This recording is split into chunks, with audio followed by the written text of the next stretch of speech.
나이가 들어 80세를 넘기게 되면 우리는 인생에서 또 한 번의 조용한 문턱을 맞이하게 됩니다.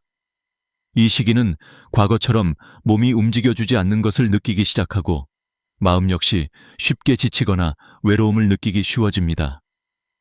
그러나 많은 분들은 이런 변화를 단순히 나이 들면 다 그렇지 라고 받아들이며 지나칩니다. 하지만 최근 의학 연구들은 분명히 말합니다. 80세 이후 건강의 급락은 자연스러운 노화만의 문제가 아니라 우리가 살아가는 방식에서 비롯된 변화라는 것을요.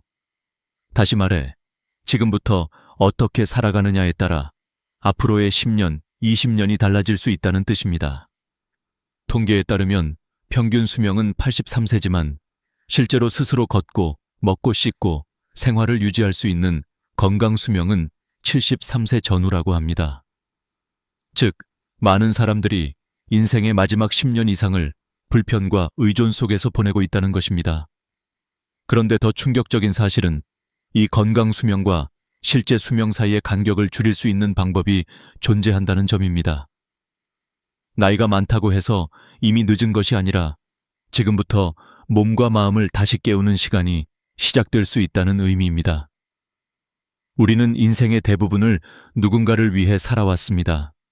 가족을 위해, 자녀를 위해, 일을 위해, 사회를 위해 스스로를 내어주며 바쁘게 걸어왔습니다. 그렇게 서둘러 살다 보니 정작 나 자신을 위해 사는 법은 익히지 못한 채 여기까지 도달했습니다. 그래서 은퇴 이후 갑작스러운 정적 속에서 많은 분들이 마음 한켠의 허전함과 두려움을 느끼기도 합니다. 그러나 중요한 것은 이 시기가 끝나는 시간이 아니라 진짜로 나를 위한 시간이 시작되는 시기라는 점입니다. 문제는 나이가 들수록 몸과 마음이 자연스럽게 정지하려는 방향으로 기울어진다는 것입니다. 예를 들어 다리가 약해지면 넘어질까 두려워 외출을 줄이고 그러다 보니 활동량은 점점 줄어들며 근육도 빠르게 감소합니다. 그러면 다시 움직이기 어렵고 결국 일상조차 부담스러워지게 됩니다. 이렇게 몸이 멈추면 마음도 멈춥니다. 식사 의욕이 떨어지고 혼자 먹는 습관이 생기고 영양 균형이 무너지며 면역력과 기력이 함께 빠르게 약해집니다. 몸이 약해지는 것이 마음을 약하게 만들고 마음이 약해지는 것이 다시 몸을 무너뜨리는 악순환이 시작되는 것입니다. 하지만 여기서 중요한 전환점이 있습니다. 멈춰가는 삶을 다시 흐르게 만들 수 있다면 건강은 다시 살아날 수 있다는 점입니다. 일본 도쿄 노화 연구센터의 장수 노인 추적 조사에서 90세 이후에도 근육량이 회복된 사례가 다수 발견되었습니다. 그들의 공통점은 특별한 운동을 한 것도 고가의 건강식품을 먹은 것도 아니었습니다. 천천히 걷고 누군가와 함께 식사하고 머리를 쓰고 잘 웃고 잘 자는 것, 아주 단순한 5가지였습니다. 이 단순한 일이 몸 전체의 순환을 다시 깨우고 면역과 호흡과 기억 능력까지 되살리는 놀라운 변화로 이어졌던 것입니다. 여기서 핵심은 억지로 하지 않는 것입니다. 80세 이후 건강은 새로운 능력을 얻는 것이 아니라 지금 가진 것을 지키고 유지하는 데에 목적이 있습니다. 무리하게 운동을 늘리거나 갑자기 많은 목표를 세우는 것이 아닙니다. 나의 속도를 존중하며 천천히 하지만 꾸준히 일상을 흐르게 만드는 것이 가장 현명한 방법입니다. 많은 전문가들이 이렇게 말합니다. 노년의 건강은 근육이 아니라 리듬에서 시작된다. 걷는 리듬, 먹는 리듬, 쉬는 리듬, 자는 리듬. 이 리듬이 안정될수록 몸은 스스로 회복합니다. 이 영상을 보고 계신 여러분은 이미 중요한 첫걸음을 내디딘 것입니다. 왜냐하면 변화는 알아보는 것에서 시작되기 때문입니다. 지금 이 순간 돌아보며 스스로에게 이렇게 말해보세요. 지금부터는 남은 시간이 아니라 내 시간이 시작된다. 이 한 문장이 앞으로의 삶을 바꿀 수 있습니다. 나이가 들면 몸의 변화는 아주 조용하게 시작됩니다. 처음에는 계단을 오르기가 조금 더 힘들어진 것 같고 오래 서 있으면 허리가 뻐근해지고 이전보다 걸음이 느려진 것 같다는 생각이 스치듯 지나갑니다. 하지만 대부분의 사람들은 이 변화를 크게 중요하게 여기지 않습니다. 나이 들면 원래 이렇게 되는 거지. 이렇게 말하며 그냥 넘겨버립니다. 그러나 바로 이 작은 변화가 삶 전체를 바꾸는 시작점이 됩니다. 의학에서는 이것을 근육이 잠드는 시기라고 부릅니다. 근육은 쓰지 않으면 아주 빠르게 기능을 잃습니다. 그리고 한 번 잃기 시작하면 되돌리기가 쉽지 않습니다. 서울대학교 노년의학센터 연구 결과에 따르면 80세 이상 고령자의 87%가 근육 위축과 근력 저하를 겪고 있습니다. 이는 단순히 다리가 약해지는 수준을 의미하지 않습니다. 근육은 우리 몸 곳곳에서 균형을 잡아주고 천을 조절하며 혈액 순환을 돕고 심지어는 면역 기능까지 영향을 줍니다. 다시 말해, 근육이 약해지는 것은 몸 전체의 기능이 동시에 약해지는 것과 같습니다. 가장 먼저 나타나는 변화는 균형 감각의 저하입니다.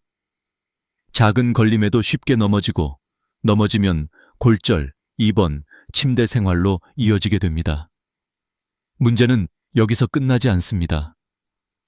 침대에 있는 시간이 길어질수록 근육은 더 빠르게 줄어들고 면역력도 떨어지고 폐 기능과 심장 기능까지 약해지면서 결국 일상생활에서의 자립이 어려워집니다.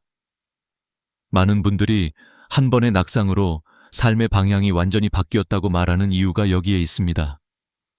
하지만 여기서 중요한 사실이 있습니다. 근육은 나이가 들어도 다시 깨어날 수 있습니다. 일본 도쿄 노화연구소는 90세 이상의 고령자 그룹을 대상으로 연구를 진행했습니다.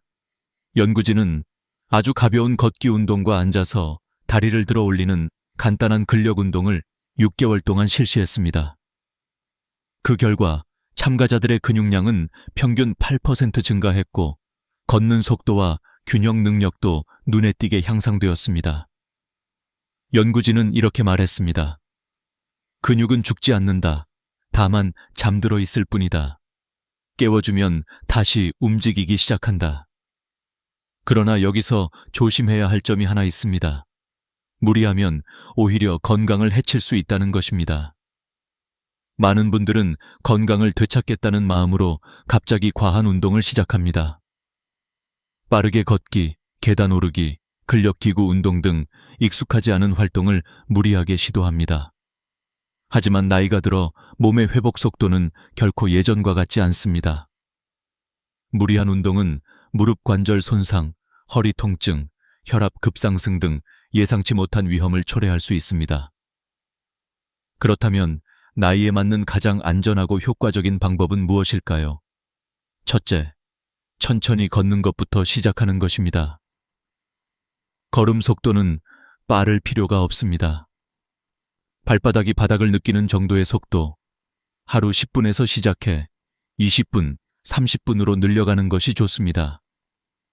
중요한 것은 속도가 아니라 꾸준함입니다. 숨이 약간 차고 땀이 아주 살짝 맺힐 정도면 충분합니다. 둘째, 앉아서 할 수 있는 근력 깨우기 운동입니다. 예를 들면 의자에 앉아 무릎을 천천히 들어 올리기, 발끝과 발뒤꿈치를 번갈아 움직이기, 허리를 세우고 어깨를 천천히 돌리기 같은 동작들입니다. 이 운동들은 관절에 무리를 주지 않으면서 근육에 직접 자극을 주는 운동입니다. 셋째, 넘어짐을 예방하는 균형 감각 훈련입니다. 벽을 가볍게 짚고 한 발로 서보기, 혹은 양발을 좁혀 세우고 중심을 잡아보는 간단한 동작만으로도 균형 능력을 유지하는 데 큰 도움이 됩니다. 그리고 무엇보다 중요한 것이 있습니다. 내가 할 수 있는 만큼만 한다는 마음입니다. 노년의 건강을 지키는 핵심은 경쟁이 아니라 지속입니다. 남과 비교할 필요도 없고 어제보다 얼마나 더 잘했는지 확인할 필요도 없습니다. 그저 오늘도 조금 움직이고 몸이 다시 흐르도록 하는 것, 그것으로 충분합니다. 근육은 우리에게 이렇게 말하고 있습니다. 나를 잊지 말아주세요. 조금만 움직여주면 나는 다시 당신의 삶을 지탱해 줄 수 있습니다. 지금 이 순간 손을 가슴 위에 얹고 천천히 숨을 들이마셔 보세요. 숨이 들어오는 감각, 몸이 살아있다는 감각. 그 감각을 잊지 않는다면 건강은 다시 당신의 편이 되어 돌아옵니다. 이제 우리는 몸이 멈출 때 삶의 흐름이 멈추는 이유를 이해했습니다. 다음 단계는 우리의 식탁입니다.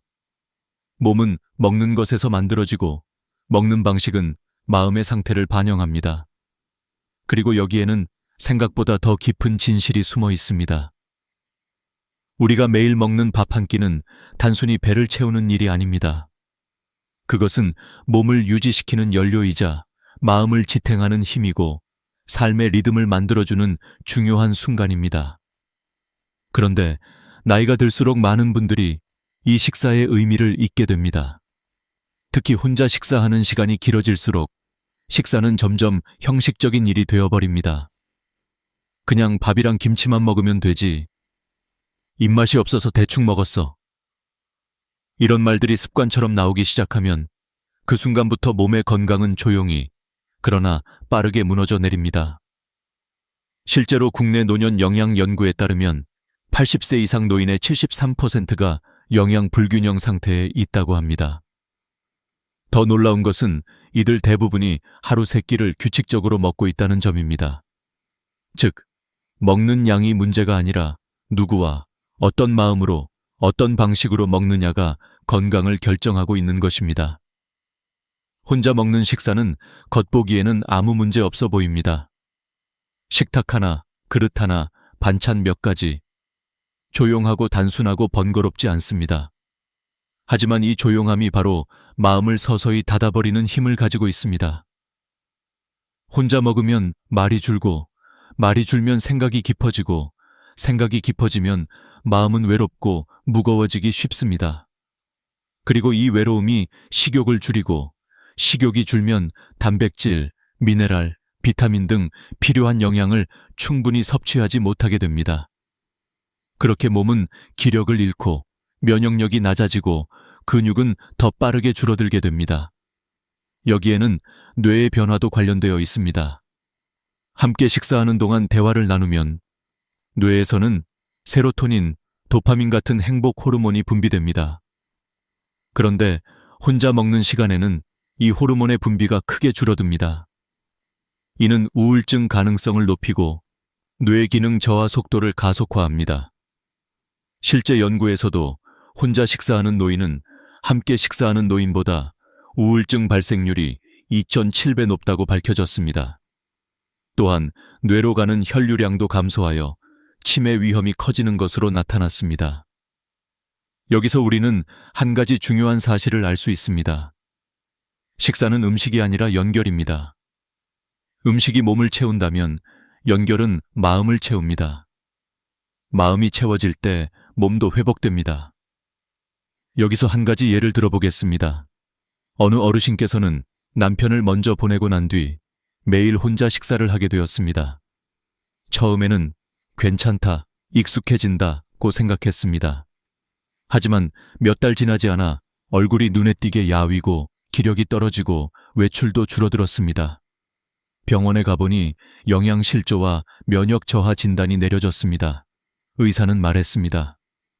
문제는 음식이 아닙니다. 식탁에서의 고독입니다. 가족들은 주말마다 번갈아가며 어르신과 함께 식사하기 시작했습니다.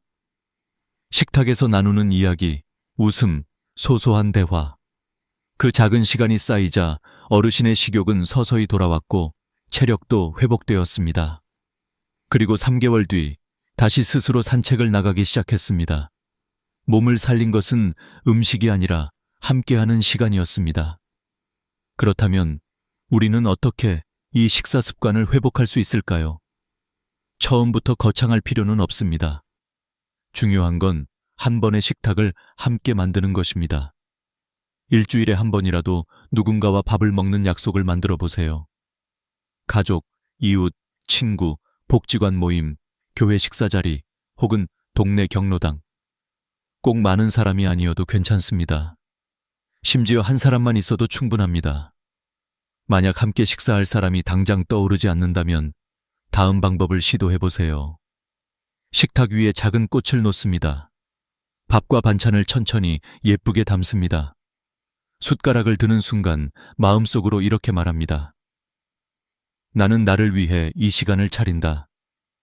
혼자 있어도 나를 소중히 대하는 태도는 곧 외로움을 줄이고 마음을 따뜻하게 만들어줍니다. 우리는 밥을 먹을 때 단지 배를 채우는 것이 아니라 살아갈 힘을 채우는 것입니다. 그리고 그 힘은 혼자보다는 함께할 때 더 크게 자랍니다. 몸이 약해지는 데에는 이유가 있습니다. 그리고 몸이 강해지는 데에도 역시 이유가 있습니다. 그 이유는 멀리 있지 않습니다. 바로 식탁 위의 온기, 나를 위한 한 숟가락, 우리를 위한 한 시간 속에 있습니다. 이제 몸과 마음이 음식과 연결되어 있다는 사실을 이해했습니다. 다음은 또 다른 중요한 진실, 바로 움직이지 않을수록 건강이 무너진다는 현실입니다. 그리고 그 속에는 많은 가족들이 놓치고 있는 오해가 숨어 있습니다. 나이가 들면 조심해야 한다는 말이 자주 따라붙습니다. 넘어지면 크게 다친다. 무리하면 병이 난다. 너무 돌아다니면 위험하다. 그래서 많은 어르신들이 스스로 움직임을 줄이고 가족들도 그냥 집에 계세요 라고 말합니다. 하지만 바로 그 조심이 건강을 더 빨리 무너뜨리는 가장 위험한 함정이라는 사실을 아시나요? 의학에서는 이를 과도한 정지 증후군이라 부릅니다. 몸을 보호한다는 이유로 움직임을 줄일 때 근육과 심장, 폐, 뇌 기능이 동시에 약해지는 현상입니다. 이것은 조용히, 그러나 매우 빠르게 진행됩니다. 예를 들어 보겠습니다. 어느 날 어르신이 살짝 균형을 잃고 넘어졌다고 합시다. 가족들은 그 다음부터 걱정이 되어 이렇게 말합니다. 아버지, 밖에 나가지 마세요. 위험해요. 엄마, 계단 내려가면 안 돼요. 그냥 집에만 계세요. 처음에는 사랑이었습니다. 하지만 시간이 지나면서 그 사랑은 움직임을 앗아가고 움직임이 사라지면 근육도 사라집니다. 근육은 단지 몸을 움직이는 시스템이 아닙니다. 근육은 혈액순환, 면역력, 호르몬 분비, 뇌기능 유지에 직접 관여합니다. 그래서 근육이 줄어드는 순간 삶 전체가 무너지는 구조로 이어집니다. 서울대 노인의학센터 연구에 따르면 80세 이상의 고령자 중 87%가 근육 기능 저하를 겪고 있으며 이는 단순한 노화가 아니라 사용하지 않아서 잃어버린 근육토인 경우가 대부분이라고 밝혔습니다. 사용하지 않으면 약해지고 약해지면 더 움직이지 않게 되고 그러면 더욱 약해지는 끝없는 악순환. 이 악순환이 시작되면 체력은 1년에 3%씩 무너집니다. 그리고 이 과정을 몸은 크게 티내지 않고 진행합니다. 즉, 자각할 때쯤이면 이미 많이 잃어버린 뒤인 경우가 많습니다. 여기서 우리는 한 가지 질문을 던져야 합니다. 정말로 가만히 있는 것이 안전할까요? 하버드 의과대학 연구진은 하루 12시간 이상 누워있는 생활은 하루 한 갑의 담배보다 더 해롭다고 발표했습니다. 왜일까요? 뼈는 쓰지 않으면 빠르게 약해진다. 누워있는 시간은 뼈 밀도를 매달 1-2%씩 감소시킵니다. 이것은 골다공증으로 이어지고 작은 충격에도 골절 위험을 증가시킵니다. 심장은 움직임을 통해 강화된다. 걷지 않으면 심장은 점점 펌프 기능을 잃고 혈액순환이 느려집니다. 손발이 차고 쉽게 숨이 차고 피로가 쌓입니다. 두뇌는 움직일 때 깨어난다. 움직일 때 뇌로 가는 혈류가 증가하고 신경세포가 자극을 받습니다. 활동량이 줄수록 기억력, 판단력, 집중력이 떨어지며 치매 위험이 높아집니다. 폐는 움직일 때 더 깊게 숨을 쉰다. 누워있는 시간이 길어지면 폐 안에 분비물이 쌓여 감염 위험이 증가합니다. 그래서 활동 부족은 폐렴 위험을 2배 이상 높입니다. 결국 움직이지 않는 삶은 천천히, 그러나 확실하게 삶을 단축시키는 선택이 되는 것입니다. 그렇다면 우리는 어떻게 다시 움직임을 되찾을 수 있을까요? 중요한 것은 많이 움직이는 것이 아니라 제대로 움직이는 것입니다. 처음부터 등산, 체육관, 헬스기구는 필요하지 않습니다. 오히려 잘못된 운동은 관절과 허리를 다치게 할 수 있습니다. 핵심은 부드럽고 지속적인 활동입니다. 다음은 노년기에 가장 효과적인 움직임 회복 방법입니다. 1. 하루 10분 집안 걷기 방에서 거실, 부엌, 다시 방으로 천천히, 그러나 끊임없이. 10분이 어렵다면 3분부터 시작해도 좋습니다. 중요한 건 시작하는 것입니다. 2. 의자에서 천천히 일어나 앉기. 10회 이는 가장 안전하고 강력한 하체 근력 운동입니다. 넘어짐 예방 효과는 47%나 증가합니다. 3. 햇빛 아래 5분 서 있기. 햇빛은 비타민 D를 활성화하여 뼈와 면역을 보호합니다. 동시에 기분을 안정시키는 세로토닌 분비가 늘어나 우울감을 줄여줍니다. 처음에는 몸이 무겁고 귀찮고 변화를 느끼기 어려울 수 있습니다. 하지만 2주만 지나면 체력이 아니라 표정이 달라집니다. 몸이 움직이면 마음도 움직입니다. 마음이 움직이면 삶이 다시 흐르기 시작합니다. 한 어르신께서는 이렇게 말했습니다. 가만히 있는 것이 편한 줄 알았는데 움직이기 시작하니 사는 기분이 다시 돌아왔습니다. 그렇습니다. 우리가 걷는 이유는 오래 살기 위해서가 아니라 살아있는 느낌을 되찾기 위해서입니다. 이제 우리는 알고 있습니다. 건강은 갑자기 무너지는 것이 아니라 조금씩 멈추는 순간부터 무너진다는 것을.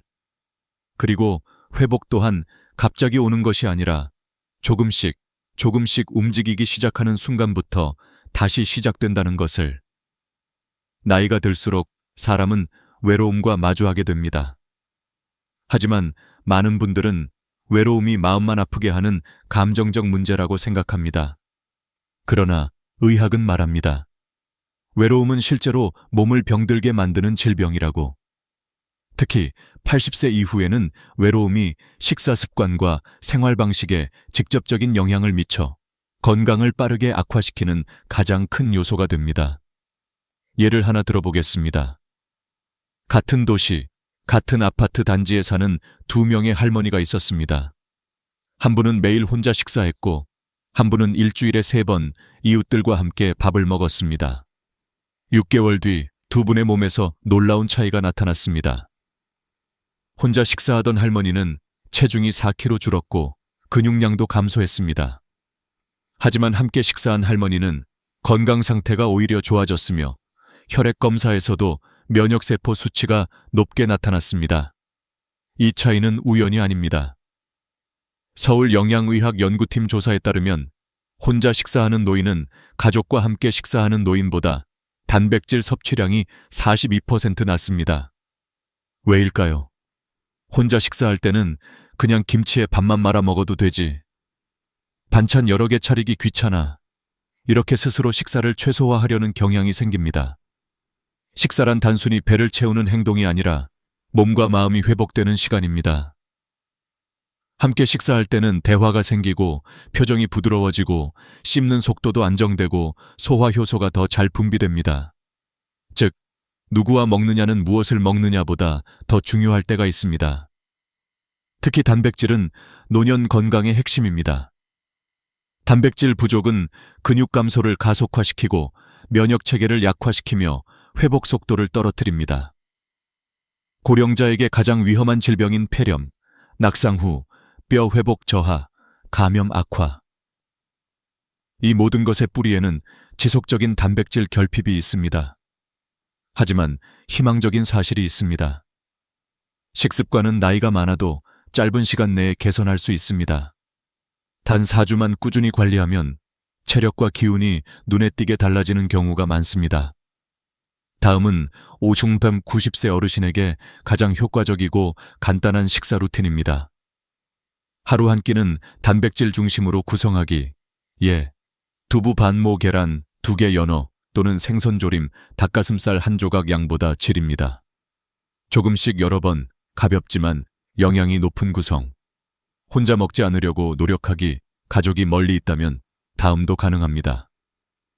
동네 경로당, 식사 프로그램 참여교회, 또는 복지관 점심 모임, 이웃과 일주일 1회, 밥 친구, 만들기 사람은 말할 상대가 생기는 순간 몸의 활력이 달라집니다. 식사 전에 따뜻한 물 한 잔 소화 기능을 깨우고 속을 부드럽게 만들어줍니다. 나이가 들면 위산 분비가 줄기 때문에 따뜻함은 소화의 첫 단계입니다. 한 노인은 이렇게 말했습니다.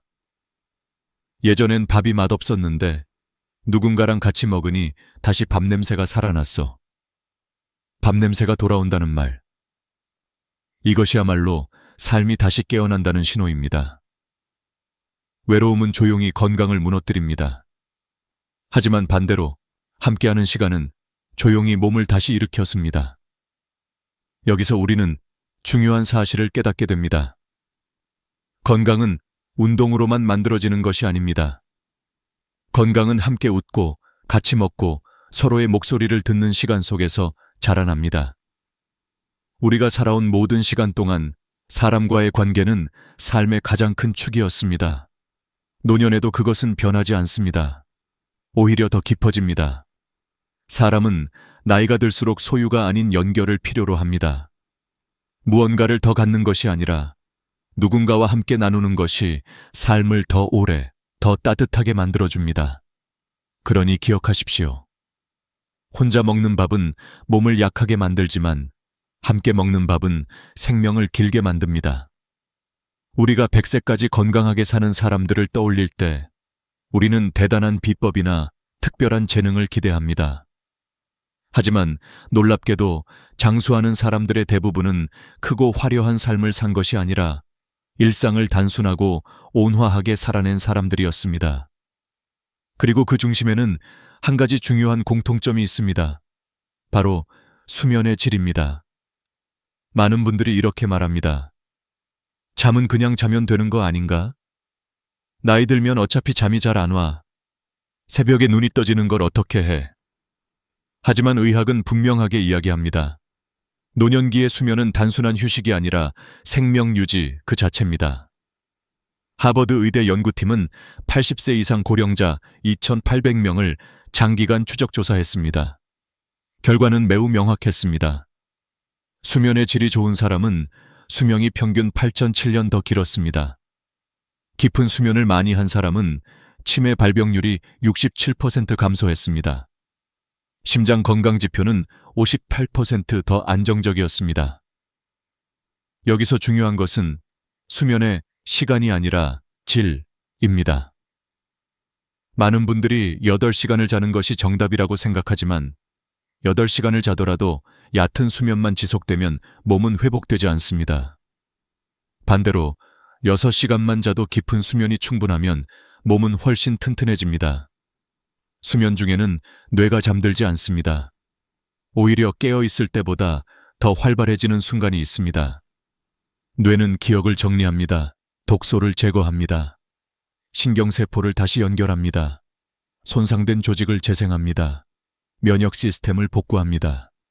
즉, 잠을 제대로 자는 것은 뇌가 스스로를 청소하고 마음과 몸을 되살리는 시간입니다. 그렇다면 왜 나이가 들수록 수면의 질이 떨어질까요? 이유는 단순합니다. 생활 리듬이 깨졌기 때문입니다. 늦게 자고, 낮에 오래 자고, 밤에 TV와 스마트폰을 보면서 뇌를 계속 자극하면 우리 몸의 생체 시계는 방향을 잃습니다. 마치 낮과 밤이 뒤바뀐 세계에 갇히는 것과 같습니다. 따라서 노년기에 가장 필요한 것은 리듬을 다시 세우는 것입니다. 다음은 노년기의 황금 수면 루틴입니다. 매일 같은 시간에 자고 일어나기 시간은 약속입니다. 몸은 약속에 반응합니다. 하루만 어겨도 생체 시계는 흔들립니다. 잠들기 2시간 전, 전자기기 중단 스마트폰, TV, 태블릿에서 나오는 블루라이트는 수면 호르몬인 멜라토닌 분비를 억제합니다. 그렇기 때문에 잠이 안 와요는 사실 뇌가 아직 낮이라고 착각하고 있는 것입니다. 대신 조용한 음악, 책, 따뜻한 차가 훨씬 효과적입니다. 낮잠은 2030분 이내, 낮에 너무 오래 자면 밤에 수면이 무너집니다. 짧게, 가볍게, 피로만 덜어내는 정도면 충분합니다. 잠자기 전 몸을 따뜻하게 하기 따뜻한 물로 손과 발을 데워주면 몸은 자연스럽게 이제 휴식해야 한다고 인식합니다. 따뜻함은 수면으로 가는 입구입니다. 이렇게 리듬이 회복되기 시작하면 생각보다 빠르게 변화가 나타납니다. 아침에 눈을 떴을 때 개운함이 찾아오고 낮 동안의 기운이 달라지고 저녁 시간이 더 평온해지고 감정이 부드러워지고 몸이 다시 자기 속도를 찾습니다. 그리고 여기서 아주 중요한 사실을 발견하게 됩니다. 건강은 거창한 변화에서 오는 것이 아니라 조용한 반복 속에서 자라난다는 것. 우리는 평생 일하고 책임지고 참고 버텨왔습니다. 누군가를 위해 노력하며 살아왔습니다. 그러나 이제는 인생의 무게를 내려놓고 내 몸과 마음이 원하는 속도로 살아도 괜찮습니다. 건강하게 산다는 것은 전쟁이 아니라 조화입니다. 억지로가 아니라 맞춰가는 것입니다. 빠르게가 아니라 꾸준하게입니다. 이제 여러분에게 묻고 싶습니다. 오늘 하루, 나 자신을 위해 남겨둔 시간은 몇 분이었나요? 만약 없다면, 이제부터는 하루 중 5분이라도 나만의 빈칸을 남겨두세요. 그 5분이 당신의 근육을 지키고, 당신의 마음을 단단하게 하고, 당신의 수명을 늘리고, 무엇보다 당신답게 살아갈 용기를 되돌려줄 것입니다. 서 어르신이 했던 말이 떠오릅니다. 이제는 달력이 아니라 제 마음이 하루를 정합니다. 여러분도 그렇게 살 수 있습니다. 아니, 그렇게 살아도 괜찮습니다. 오늘 이야기가 마음에 닿았다면 좋아요와 구독을 눌러주세요. 여러분의 관심 한 번이 이 채널이 계속 여러분의 곁을 지키는 힘이 됩니다. 여러분의 남은 날들이 길고 건강하고 무엇보다 따뜻하기를 진심으로 바랍니다. 저는 올해로 65이 되었습니다. 은퇴한 지 어느덧 5해가 지났고 매달 들어오는 연금은 70만 원 남짓입니다. 젊을 때는 이 정도면 노년 생활이 크게 불편하지 않겠지 생각했습니다. 하지만 막상 혼자가 되고 보니 돈보다 더 큰 것이 있었습니다. 집안에 울리는 고요, 식탁에 놓인 빈 의자, 하루 종일 켜놓은 텔레비전 소리까지도 결국은 정막을 덮지 못했습니다.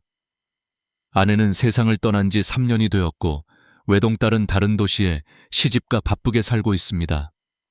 누가 잘못한 것도 아닌데 인생이 너무 길어져 버린 느낌. 생각보다 고독은 말없이 깊고 무거운 것이었습니다. 그래서 저는 마지막 여정을 함께 걸어갈 누군가를 찾아보고 싶었습니다. 늦은 나이에 새로운 인연을 찾는다는 것이 쉬운 일은 아니라는 걸 잘 압니다. 하지만 사람의 마음은 나이와 상관없이 여전히 따뜻함을 원하죠. 저는 아파트 관리인에게 은근히 말했습니다. 혹시 괜찮은 분 있으면 소개 좀 부탁드립니다. 그렇게 말하는 제 목소리에서 체면을 차린 단단함보다 제발 외롭지 않게 해달라는 조용한 바람이 더 크게 묻어났을지도 모릅니다. 얼마 지나지 않아 관리인이 반가운 얼굴로 다가왔습니다. 딱 어울릴 것 같은 분이 계세요. 그녀는 저보다 13살 어린 52세의 여성이었고 연금도 일정하게 받고 있으며 혼자 생활 중이라고 했습니다. 이야기를 들은 그날 저는 거울 앞에 서서 한참 동안 옷을 골랐습니다. 머리도 살짝 염색했고 조금이라도 젊어 보이도록 억지로 미소를 연습했습니다. 나이 든 사람도 설렘을 느낀다는 것을 스스로에게 증명하듯이요. 약속 장소는 아파트 단지 내의 작은 공원이었습니다. 나는 일찍 도착해 몇 번이고 손을 매만지고 바람의 방향을 살피며 그 자리에 서 있었습니다. 30분쯤 지나서야 그녀가 걸어왔습니다. 멀리서 보이는 모습은 생각했던 것보다 훨씬 생기 있어 보였습니다. 관리인이 우리를 소개하자 우리는 서서히 대화를 시작했습니다. 그녀는 자기 이름이 최혜진이며 은퇴 후 연금으로 생활하고 있다고 말했습니다. 아들도 있지만 결혼하지 않은 채 각자 삶을 살고 있다고 했습니다. 처음의 대화는 공손하고 부드러웠습니다. 하지만 잠시 후 그녀는 갑자기 제 손을 잡으며 말했습니다. 가요. 집 구경부터 하고 마트 가서 재료 좀 사와요. 제가 직접 요리해 드릴게요. 순간 저는 심장이 쿵 하고 내려앉는 느낌을 받았습니다. 설렘이 아니라 놀람이었습니다. 사람 사이의 거리는 시간을 통해 천천히 좁혀가야 한다고 믿어왔기에 너무 빠른 다가섬은 오히려 마음을 밀어냈습니다. 저는 조심스럽게 손을 빼며 말했습니다. 조금만 더 이야기해 봅시다. 아직은 서로를 알아가는 단계니까요. 그녀는 잠시 숨을 고르고는 제가 배우자에게 바라는 점이 무엇인지 물었습니다. 저는 솔직히 말했습니다. 저는 지적인 대화가 가능한 분이면 좋겠습니다. 함께 있을 때 편안하고 사회적 자리에서도 서로가 서로를 존중할 수 있는 그런 관계 말입니다. 그러자 그녀는 웃으며 되묻습니다. 제가 그런 사람이 아닐 것 같으세요? 그리고는 곧 자신도 조건을 말해야겠다며 자세를 바로잡았습니다. 그녀는 단순한 사람이 아니었습니다. 단단했고 자기 욕구를 정확히 알고 있었고 그것을 숨기지 않았습니다. 그녀는 말했습니다. 저는 선생님 같은 분을 좋아해요. 하지만 대신 조건이 있어요. 4가지예요. 그 말은 마치 문을 하나씩 잠그는 소리처럼 제 마음을 서서히 조여왔습니다. 그리고 그 조건들 속에는 단순한 바람이 아니라 그녀가 살아온 세월의 흔적과 두려움, 그리고 상처가 숨어 있었습니다.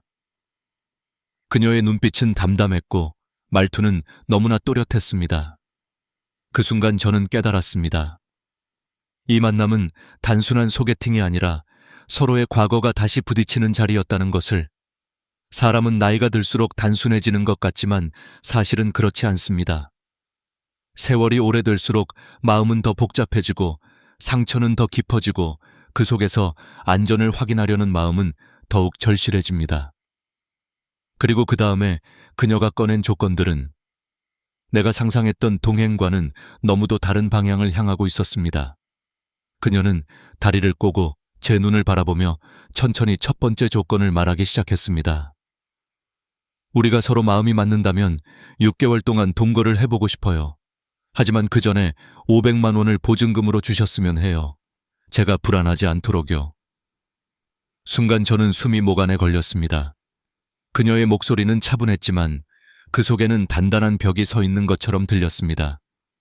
사람 사이의 믿음은 시간을 두고 쌓아야 한다고 나는 믿어왔습니다. 하지만 그녀에게 믿음은 시간이 아니라 확인된 보증이었습니다. 아마 그녀는 인생에서 누군가에게 여러 번 기대고 배신당하고 무너지고 그 끝에서 믿음은 결국 증명 가능한 것이라고 결론 지었을지도 모릅니다. 나는 순간 가슴이 답답했습니다. 사랑의 시작이 설렘이 아니라 계약서로 시작해야 한다니. 하지만 그녀의 이야기는 거기서 멈추지 않았습니다.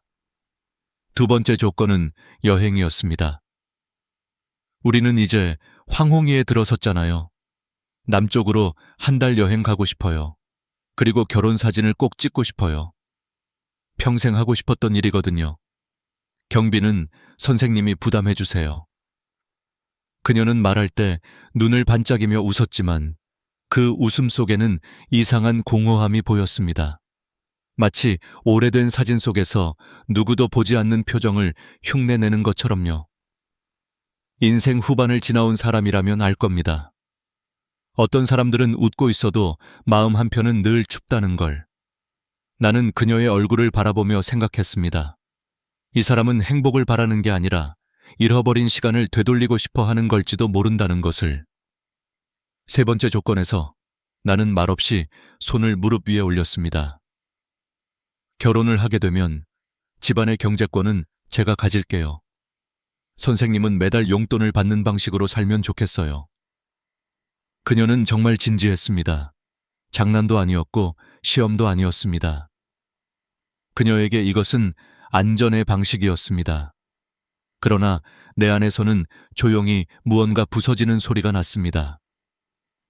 나는 평생 가족을 지키기 위해 가장으로 서 있었던 사람입니다. 책임을 졌고 무거운 짐도 끝까지 들었습니다. 그런데 이제 와서 나는 관리받는 사람이 되는 걸까요? 내 인생의 마지막 남은 자존심마저 누군가에게 맡겨야 한다는 건 너무도 낯선 일이었습니다. 그녀는 여전히 부드러운 미소를 짓고 있었지만 그 미소는 내가 살아온 시간을 이해하려는 미소는 아니었습니다. 그저 자신이 원하는 삶을 되찾으려는 표정이었습니다. 그리고 네 번째 조건. 그 조건은 오히려 가장 조용했지만 가장 큰 벽이었습니다. 저는 혼자 자는 게 익숙해요. 같은 집에 살아도 서로 다른 방을 쓰고 싶어요. 잠자리도 따로. 말은 단순했지만 그 말 속에는 오래된 외로움이 고여 있었습니다. 사람은 정말 혼자 오래 살면 누군가의 천조차 낯설어집니다. 누군가 곁에 있는 게 아니라 누군가 곁에 있다는 사실을 허락해야 하는 것이 됩니다. 그녀는 온전히 혼자 사는 방식에 자신을 맞춰 살고 있었고 사랑도 동행도 결국은 적당한 거리두기 안에서 가능하다고 믿고 있었습니다. 그녀의 네 가지 조건을 모두 들은 뒤 나는 아무 말을 하지 못했습니다. 화도 아니었고 실망도 아니었습니다. 그저 마음이 천천히 식어가는 느낌이었습니다. 내가 기대했던 것은 조건이 아니라 마음, 대화, 서로를 천천히 배워가는 시간들이었습니다. 그러나 그녀는 이미 그녀의 삶을 방어하는 방식으로 굳어져 있었습니다. 나는 조용히 말했습니다. 죄송하지만 말씀하신 조건들은 제가 받아들이기 어렵습니다. 그 말은 마치 오래된 돌문을 천천히 닫는 것처럼 느껴졌습니다. 그녀는 고개를 끄덕였고 나는 천천히 자리에서 일어났습니다. 공원을 나서며 나는 문득 깨달았습니다. 나이는 사람을 단단하게 만들기도 하지만 때로는 너무 단단하게 만들어 서로 닿을 수 없는 벽이 되기도 한다는 것을. 그녀는 잘못된 사람이 아니었습니다. 다만 서로 닿을 수 없는 거리에서 마음을 지키며 살아온 사람일 뿐. 그리고 아마 나도 그와 크게 다르지 않을지 모릅니다. 나 역시 내 상처와 경험 속에서 조용히 굳어지고 있었으니까요. 그날 이후 나는 이렇게 생각했습니다. 인연은 억지로 이어붙이는 것이 아니라 서로의 상처가 겹치지 않는 지점에서 자연스럽게 스며드는 것이다. 그리고 나는 알고 있었습니다. 내가 진짜 원하는 동행은 조건이 아니라 함께 걷는 속도를 맞출 수 있는 사람이라는 것을. 그날 공원을 떠나는 내 걸음은 느렸습니다. 발밑에 깔린 낙엽이 바스락거렸지만 마음속은 오히려 적막했습니다. 내가 기대했던 건 거창한 사랑도 화려한 동행도 아니었습니다. 그저 함께 밥을 먹고 함께 텔레비전을 보고 저녁 무렵 산책을 하다가 마음에 떠오른 이야기를 조용히 나눌 수 있는 그런 인연이었습니다. 그런데 그녀는 삶을 누가 들어올 수 없도록 네 개의 두꺼운 벽으로 감싸고 있었습니다. 그리고 나는 그 벽을 넘기에는 너무 지쳐 있었습니다. 사람은 상처받으면 자신을 보호하기 위해 방패를 들고 살게 됩니다. 하지만 방패를 너무 오래 들고 살다 보면 어느 순간 내 손이 방패를 놓을 줄 모르게 됩니다. 그녀의 조건은 바로 그런 방패였습니다. 누군가에게 가장이었을 때, 누군가의 아내였을 때, 누군가의 어머니였을 때, 그녀는 분명 지치고 다치고 버려진 경험을 했겠죠. 그 시간을 통과하는 동안 그녀는 하나씩 배웠을 겁니다. 믿으면 아프다. 기대하면 무너진다. 그러니 모든 건 내가 통제해야 한다. 나는 그 마음을 이해했습니다. 아내를 떠나보낸 뒤 혼자가 된 지난 몇 해 동안 나 역시 스스로에게 말하곤 했습니다. 기대하지 말자. 그러면 무너지지 않을 테니까. 외로움은 사람을 단단하게 만들지 않습니다. 오히려 조금씩 부서지게 만듭니다. 부서진 조각이 흩어지지 않도록 우리는 마음을 단단히 조여두고 살아갑니다. 그래서 누군가가 다가오면 설레기 전에 먼저 경계하게 되고 손을 내밀기보다 한 걸음 뒤로 물러서게 됩니다. 나는 그걸 안다고 생각했지만 막상 눈앞에서 보니 그 거리감은 생각보다 더 차갑고 선명했습니다. 나는 집으로 돌아오며 엘리베이터 안에서 내 얼굴을 비추어 보았습니다. 주름진 눈가와 내려앉은 어깨, 오랜 시간 혼자서 조용히 버텨온 사람의 모습이었죠. 그리고 그 순간 문득 이런 생각이 들었습니다. 나는 정말 다시 누군가와 함께 살아갈 준비가 되어 있었을까? 외로움을 견딜 수 없어서 동반자를 찾는 것과 함께 살아가기 위해 마음을 열 수 있는 용기는 서로 다른 문제였습니다. 사람과 사람 사이에는 시간이 필요합니다. 말이 필요하고 기다림이 필요합니다. 하지만 요즘 많은 이들은 관계를 시작하는데도 확실함을 요구합니다. 확실한 조건, 확실한 안정, 확실한 배려. 그러나 인간의 마음이란 애초에 확실할 수 없는 것입니다. 그래서 더 소중하고, 그래서 더 어렵습니다. 며칠 뒤 관리인이 나를 보며 조심스럽게 물었습니다. 어르신, 어떻게 됐나요? 느낌이 좀 맞으셨나요? 나는 웃으며 고개를 저었습니다. 서로 방향이 조금 다른 것 같아요. 그는 고개를 끄덕이더니 말했습니다. 사람 나이 들어서 인연 만나는 게 참 어려운 일입니다. 다들 상처를 안고 살아왔으니까요. 그 말이 유난히 가슴에 남았습니다. 그렇습니다. 우리는 누구나 상처를 안고 있습니다. 다만 어떤 사람은 그 상처를 감추고 살아가고 어떤 사람은 그 상처를 방패처럼 들고 살아갑니다. 그리고 또 어떤 사람은 그 상처를 조용히 품은 채 따뜻한 손을 내밀 준비를 합니다. 내가 바란 것은 그 세 번째 사람이었습니다. 하지만 이 나이에 조건 없는 사랑을 기대하는 것이 과연 가능할까요?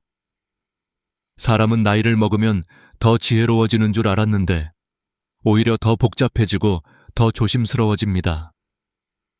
젊을 땐 사랑이 시작이었지만 나이가 들면 사랑은 계산이 되고 균형이 되고 이해가 됩니다.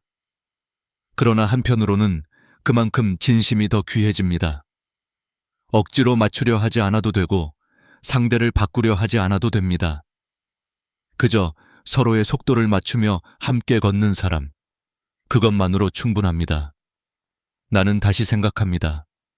왜 나는 누군가를 찾고 있었을까? 외롭기 때문일까? 아니면 함께한 시간이 의미 있게 흘러가길 바랐기 때문일까? 아마 둘 다일 겁니다. 우리는 혼자 살 수 있지만 혼자 살도록 만들어지지 않았습니다. 마음은 누군가에게 닿을 때 비로소 살아있음을 느낍니다. 그래서 오늘도 누군가는 용기를 내어 다시 누군가에게 손을 내밉니다. 비록 그 손이 다시 상처를 받을지 모른다고 해도. 그날 이후 나는 한 가지를 분명히 깨달았습니다. 인연은 조건으로 이어지는 것이 아니라 마음이 닿을 준비가 되었을 때 비로소 시작된다는 것을. 그리고 나는 아직 완전히 닫혀버린 사람은 아니었습니다. 나는 다시 누군가를 따뜻하게 바라볼 수 있는 사람이고 싶습니다. 그 따뜻함을 잃지 않는 한 인생은 끝이 아닙니다. 그날 이후 나는 많은 생각을 하게 되었습니다. 혼자 사는 집 안은 조용했고 창밖으로 비치는 오후 햇살은 평소와 다름없이 따뜻했지만 마음속은 어딘가 텅 비어 있는 느낌이 들었습니다. 나이가 들수록 마음은 더 단단해지는 줄 알았지만 사실은 더 부드러워지고 더 쉽게 흔들린다는 것을 그때야 알았습니다. 우리가 나이 들어 외로움을 느끼는 이유는 단지 사람이 없어서가 아니라 마음을 나눌 상대가 없기 때문입니다. 말 한마디를 들어줄 사람, 사소한 일에도 함께 웃어줄 사람, 그것만으로도 삶은 충분히 따뜻해질 수 있습니다. 하지만 그런 사람을 찾는 일이 왜 이렇게 어려운 걸까요? 아마도 사람마다 살아온 시간이 다르고 그 속에서 생긴 상처의 모양이 모두 다르기 때문이겠죠. 상처의 모양이 맞지 않으면 서로의 마음이 닿기 어렵고 상처의 깊이가 다르면 그 속도를 맞추기도 쉽지 않습니다. 나는 며칠 동안 산책을 하며 스스로에게 질문을 던졌습니다. 내가 진짜 바라는 건 무엇인가? 화려한 로맨스도 누군가에게 의지하는 삶도 아니었습니다. 그저 평범한 일상을 함께 나눌 사람. 아침에 눈을 뜨면 같은 공간에 숨이 있다는 사실만으로 안도할 수 있는 사람. 저녁에 창문 너머로 지는 노을을 바라보며 오늘 참 괜찮은 하루였네 라고 조용히 이야기할 수 있는 사람. 내가 바라는 건 바로 그런 소박한 행복이었습니다. 그런데 세상은 소박한 행복을 얻는 일이 가장 어렵다고 말합니다. 사람들은 점점 더 계산적이 되고 마음은 점점 더 다치고 감정은 점점 더 조심스러워집니다. 하지만 사람의 마음이라는 건 본래 그렇게 복잡하지 않습니다. 다만 상처받은 경험이 그것을 복잡하게 만들었을 뿐입니다. 어느 날 이웃집 할머니가 이런 말을 했습니다. 사람은 나이 들면 마음이 작아지는 게 아니라 마음을 둘 공간이 더 소중해지는 거예요. 그 말을 듣고 나는 잠시 멈춰 생각했습니다. 아마 그녀도 깊은 삶의 시간을 지나온 사람이겠죠. 마음을 둘 공간, 그것은 바로 관계입니다. 서로를 지키고 서로를 이해하며 서로를 기다려줄 수 있는 관계. 그 관계가 있다면 노년의 삶은 외롭지 않습니다. 그렇다면 우리는 어떻게 그 관계를 다시 만들 수 있을까요? 첫째는 자신의 마음을 숨기지 않는 것입니다. 많은 사람들이 속마음을 말하지 않고 관계가 자연스럽게 이어질 거라 착각합니다. 하지만 마음은 표현해야 전달되고 사랑은 보여줘야 느껴지는 법입니다. 괜찮아 라는 말 뒤에 숨은 외로움, 피곤함, 그리움들. 그것을 나눌 수 있는 용기가 필요합니다. 둘째는 서두르지 않는 것입니다. 나이 들수록 우리는 결과를 재빠르게 확인하려고 합니다. 이 사람이 진짜 괜찮은 사람인지, 이 관계가 오래 갈 수 있는지. 하지만 관계란 원래 시간이 쌓여야 의미가 생깁니다. 조급함은 마음을 밀어내고 여유는 마음을 불러옵니다. 나는 어느 날 문득 아내가 했던 작은 말 하나가 떠올랐습니다. 사람은 서로 닮아가려 하는 게 아니라 서로를 익혀가는 거예요. 젊을 때는 이해하지 못했던 말이었지만 지금은 알겠습니다. 읽는다는 건 시간이 필요하고 온도가 필요하고 기다림이 필요하다는 뜻입니다. 그리고 그 모든 과정 속에서 마음은 부드러워지고 더 깊어집니다. 그래서 나는 다시 한번 마음을 열어보기로 했습니다. 다치지 않으려 마음을 닫는 것이 안전한 길 같아도 마음을 닫는 순간 삶은 더 이상 자라지 않기 때문입니다. 우리는 여전히 살아있고 살아있는 한 마음은 계속 움직입니다. 그리고 그 움직임이 멈추지 않는 한 새로운 인연은 언제든 찾아올 수 있습니다. 사랑은 나이가 드는 것이 아니라 사람의 용기가 닫힐 때 끝나는 것입니다. 나는 아직 사랑을 포기하기엔 너무 살아있고 여전히 따뜻함을 주고받고 싶습니다. 그래서 나는 오늘 이렇게 조용히 속으로 말합니다. 나는 다시 누군가에게 다가갈 수 있다. 천천히, 조심스럽게, 하지만 진심으로. 그 진심이 닿는 날, 비로소 나는 외롭지 않을 것입니다. 시간은 계속 흘렀습니다. 어느새 계절은 또 한 번 바뀌었고 낙엽이 천천히 떨어지는 소리를 들으며 나는 또 한 번 마음 깊은 곳에서 묻고 있었습니다. 남은 인생을 어떻게 살아갈 것인가? 우리는 젊을 때는 시간이 무한할 것이라 믿습니다. 미루고 또 미루고 내일 하면 되지, 다음 달에 하면 되지, 언젠가 하겠지. 하지만 인생의 뒷부분에 서면 비로소 보이기 시작합니다. 언젠가는 오지 않는다는 것, 기회는 기다려주지 않는다는 것, 그리고 마음도 영원히 똑같은 곳에 머물러 있지 않는다는 것. 나는 어느 날 혼자 집에서 차를 한 잔 끓여놓고 창밖의 하늘을 바라보았습니다. 그날 하늘은 이상하리만큼 투명했고 바람은 조용했습니다. 그런 날은 마음이 더 또렷해지는 법이죠. 그리고 문득 이런 생각이 들었습니다.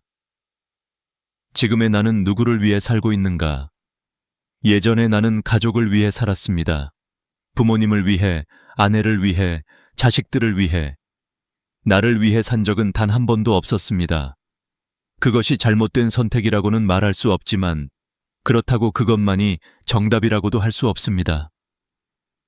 인생은 한 번뿐이고 그 속에는 나라는 한 사람이 분명 존재해야 하니까요. 나이가 들면 외로움이 깊어진다는 말을 우리는 흔히 듣습니다. 하지만 나는 이제 압니다. 외로움은 사람이 없어서 생기는 것이 아니라 나 자신에게서 멀어질 때 생기는 것입니다. 마음이 원하는 것을 외면할 때, 하고 싶은 말을 삼킬 때, 진짜 내가 아닌 모습으로 살아갈 때, 외로움은 더 큰 그림자를 만들어냅니다. 그래서 나는 결심했습니다. 이제부터는 남은 시간을 나를 위해 쓰겠다고. 누군가에게 인정받기 위해서도, 누군가에게 보여주기 위해서도 아닌 오직 내 마음이 편안하도록 아주 작은 것부터 시작하기로 했습니다. 아침에 눈을 뜨면 스스로에게 말합니다. 오늘은 나를 돌보는 하루가 되게 하자. 그리고 정해진 시간에 산책을 합니다. 하늘을 올려다보고 바람을 느끼고 꽃 하나가 피는 것을 천천히 바라볼 수 있는 마음의 여유. 그것이야말로 노년이 가진 가장 큰 특권입니다. 나는 가끔 공원 벤치에 앉아 지나가는 사람들을 바라봅니다. 아이들의 웃음소리는 여전히 밝았고 손을 꼭 잡고 걷는 부부는 서로를 여전히 소중히 여기는 것처럼 보였습니다. 그 모습을 보며 나는 이렇게 중얼렀습니다. 사람은 결국 사람과 함께 살아야 하는구나. 그런데 함께 산다는 것이 꼭 누군가와 결혼하고 함께 밥을 먹는다는 뜻만은 아닙니다. 마음이 닿아 있는 사람, 나를 진짜로 이해해주는 사람, 나의 이야기를 들어줄 수 있는 단 한 사람. 그 사람이 있다면 우리는 이미 외롭지 않습니다. 그래서 나는 서두르지 않기로 했습니다. 인연은 찾아다닌다고 오는 것이 아니라 마음이 준비되었을 때 조용히 다가오는 것이라는 걸 나는 이제 알기 때문입니다. 어느 날 이웃집 아저씨가 이런 말을 했습니다. 나이는 숫자지만 외로움은 무게입니다. 그 무게를 함께 들어줄 사람이 필요합니다. 나는 그 말이 마음속에 오래 남았습니다. 외로움의 무게는 누구에게나 있습니다. 그리고 그 무게를 너무 오래 혼자 들고 있으면 마음이 다치고 표정이 굳고 눈빛이 흐려집니다. 그래서 우리는 서로가 필요합니다. 서로의 무게를 조금씩 나누어 들어주는 관계. 그것이 남은 인생에서 가장 큰 선물이 아닐까요?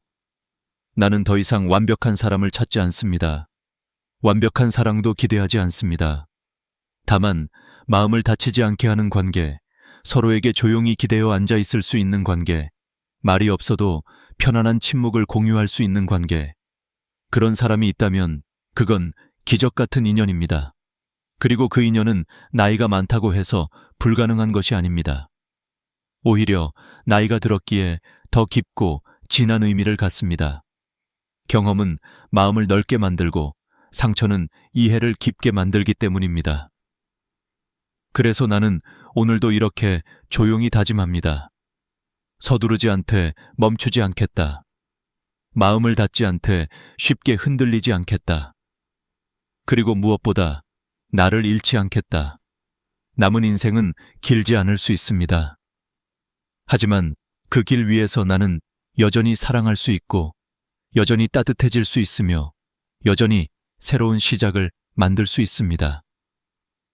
나이는 숫자이고 삶은 지금도 계속되고 있으니까요. 오늘 나는 마지막으로 그리고 가장 조용히 이야기하고 싶습니다. 죽음을 두려워하지 말고 준비하라는 것. 이 말은 누군가에게는 너무 무겁게 들릴 수 있고 또 누군가에게는 아직 먼 미래처럼 느껴질 수도 있습니다. 하지만 나는 여든을 지나오며 알게 되었습니다. 죽음은 갑자기 찾아오지 않습니다. 죽음은 우리가 살아가는 방식 속에 이미 조용히 스며들어 있습니다. 언젠가의 마지막은 이미 지금의 하루하루 속에서 만들어지고 있습니다. 나는 처음에 죽음을 생각하는 것이 어둡고 슬픈 일이라고 여겼습니다. 하지만 어느 순간 그것이 아니라는 것을 깨달았습니다. 죽음을 준비한다는 것은 지금을 더 깊고 정성스럽게 살겠다는 뜻입니다. 남겨진 사람들에게 부담을 주지 않겠다는 배려이고 내 삶의 마지막 의미를 내가 직접 정하겠다는 선택입니다. 인생의 마지막은 누구에게 맡겨둘 수 없는 가장 중요한 장면이니까요. 나는 어느 날 거실 서랍을 정리하며 오래된 앨범을 꺼내보았습니다. 아내가 웃고 있는 사진, 아이가 처음으로 걸음을 떼던 순간, 가족끼리 여행 갔던 여름날의 햇빛, 그리고 어느 이름 없는 산책길에서 서로를 바라보며 웃었던 우리. 그 순간 나는 깨달았습니다. 인생은 거창한 사건으로 이루어져 있는 것이 아니라 이렇게 작은 순간들이 조용히 쌓여 만들어지는 것이라는 사실을요. 우리가 소중하다고 느끼는 순간은 대부분 말없이 지나간 일상의 한 장면이었습니다. 그래서 65세로 돌아간다면 나는 사진을 더 많이 남겼을 겁니다. 소소한 하루를 더 많이 적어두었을 겁니다. 사랑한다고, 고맙다고, 미안했다고 조금 더 자주 말했을 겁니다. 사람은 언제나 잃고 나서야 소중함을 깨닫고 지나고 나서야 후회하는 법입니다. 하지만 아직 남아있는 시간이 있다면 그 깨달음은 늦은 것이 아니라 새로운 시작입니다. 나는 요즘 매일 밤 잠들기 전 조용히 스스로에게 묻습니다. 오늘 나는 어떻게 살았는가? 돈을 얼마나 썼는지가 아니라 마음을 얼마나 썼는가? 얼마나 오래 걸었는지가 아니라 얼마나 천천히 숨을 쉬었는가? 얼마나 많은 말을 했는지가 아니라 진심이 담긴 한마디를 했는가? 이렇게 묻고 나면 마음이 한결 고요해지고 잠도 깊어집니다. 마음의 불안과 미련을 정리하는 것이 곧 평온한 수면의 열쇠이기 때문입니다. 나는 죽음을 두려워하지 않습니다. 대신 후회를 두려워합니다. 하지 않아서 남는 후회, 말하지 않아서 남는 후회, 용서하지 않아서 남는 후회. 그 후회는 시간이 지나도 사라지지 않고 마음속에 그림자처럼 머무릅니다. 그래서 나는 요즘 용서를 연습합니다. 남을 위한 용서가 아니라 나를 위한 용서. 마음 한 모퉁이에 억눌러 두었던 서운함과 상처를 조금씩 풀어주는 일. 그것이 나를 가볍게 해줍니다. 마음이 가벼워지면 몸과 눈빛도 함께 가벼워집니다. 사람들은 종종 이렇게 말합니다. 남은 인생이 얼마나 되겠어? 하지만 나는 이렇게 말하고 싶습니다.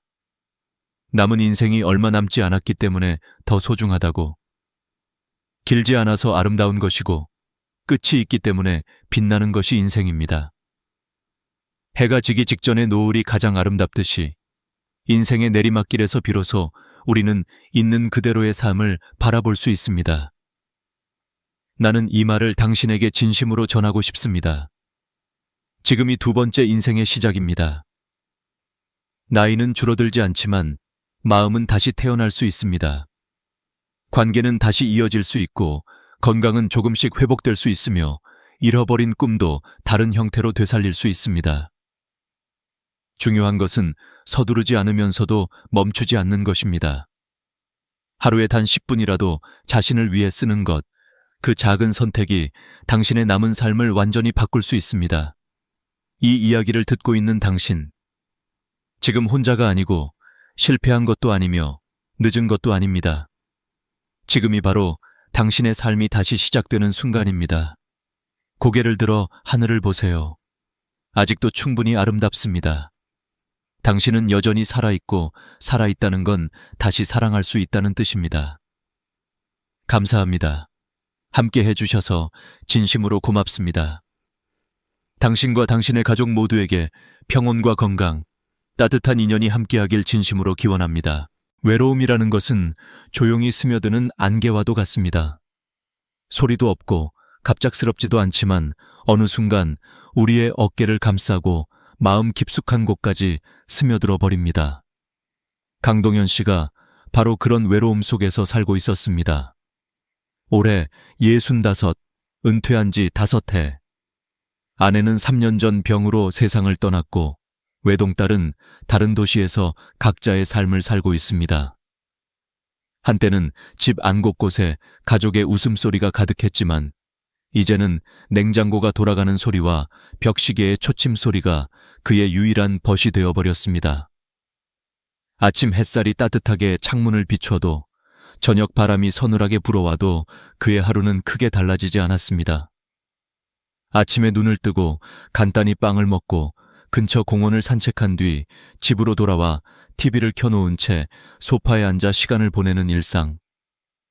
누가 보기엔 평온하고 안정된 노후일 수 있지만 그 안에는 사람의 천이 사라진 고독이 길게 그림자를 드리우고 있었습니다. 사람은 나이가 들어도 누군가와 함께 밥을 먹고 함께 걷고 함께 말을 나누고 싶어 하는 존재입니다. 이는 욕심도 아니고 사치도 아닙니다. 살아있다는 증거입니다. 강동현 씨는 어느 날 스스로 깨달았습니다.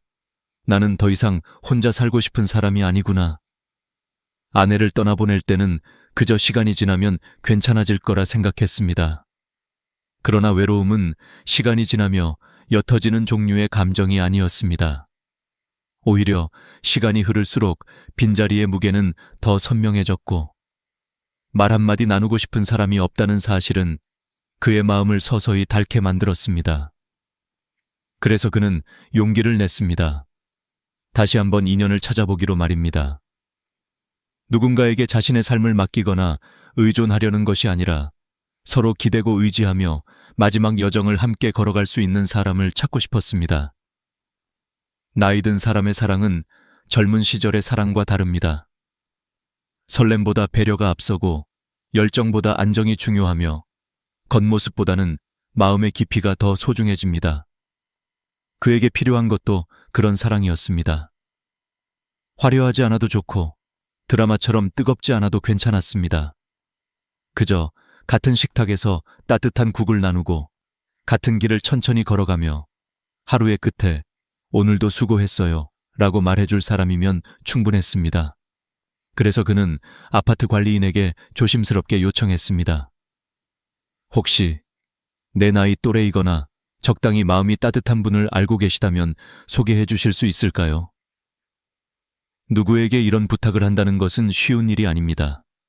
자존심도 두려움도 망설임도 모두 삼켜야 하는 일입니다. 그러나 외로움은 그런 것들보다 더 무거웠습니다. 며칠 후 관리인에게서 연락이 왔습니다.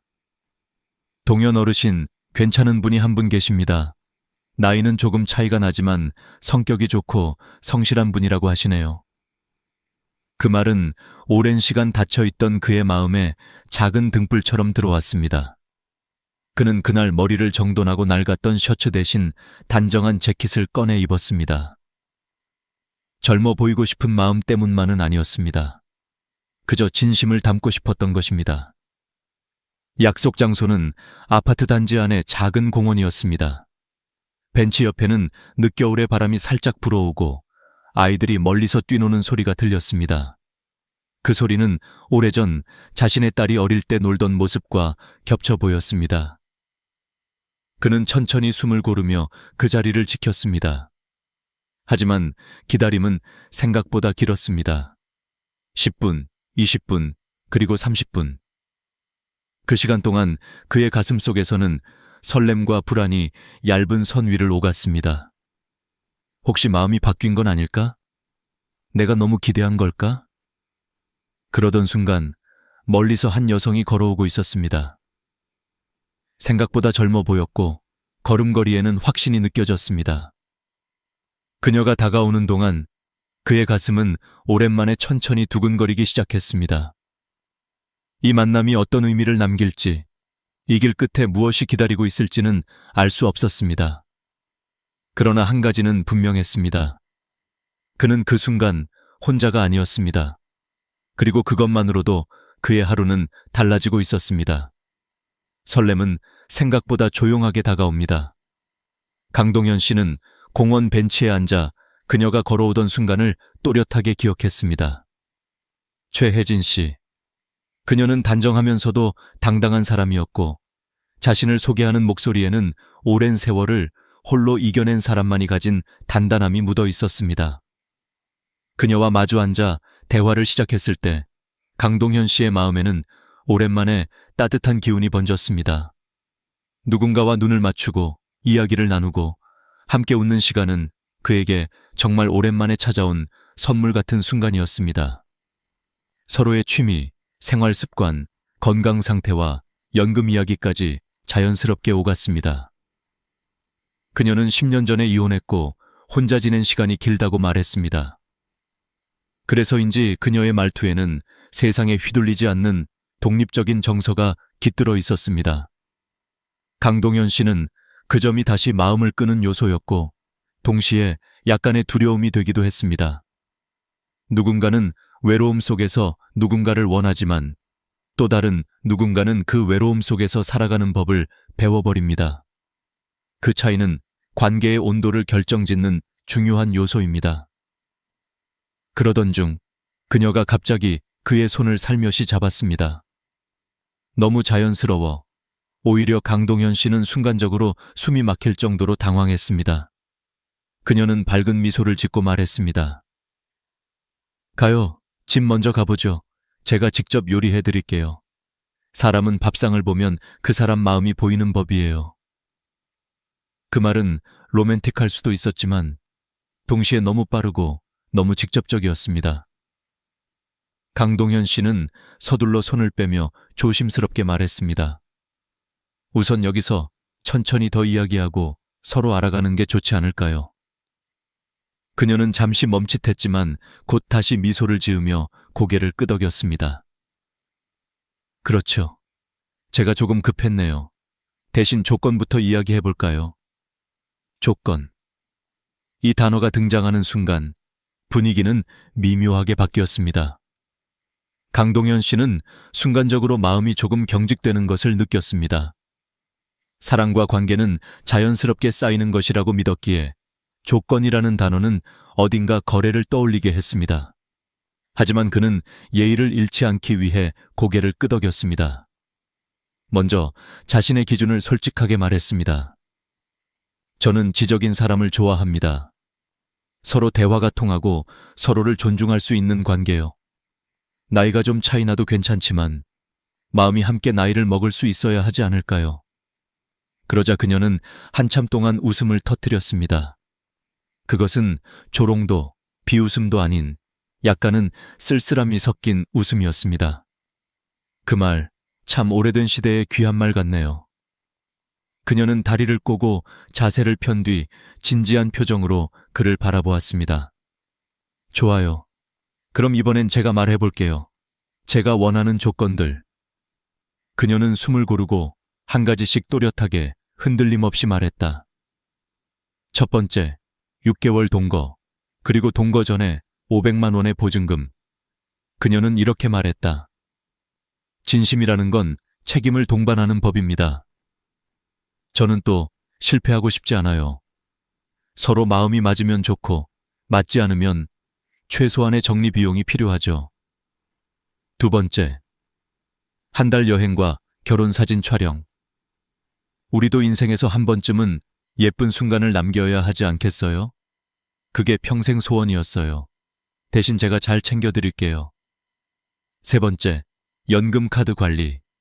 집이든 관계든 결국 누군가는 중심을 잡아야 해요. 저는 제가 그 역할을 하고 싶어요. 남편은 용돈만 사용하면 돼요.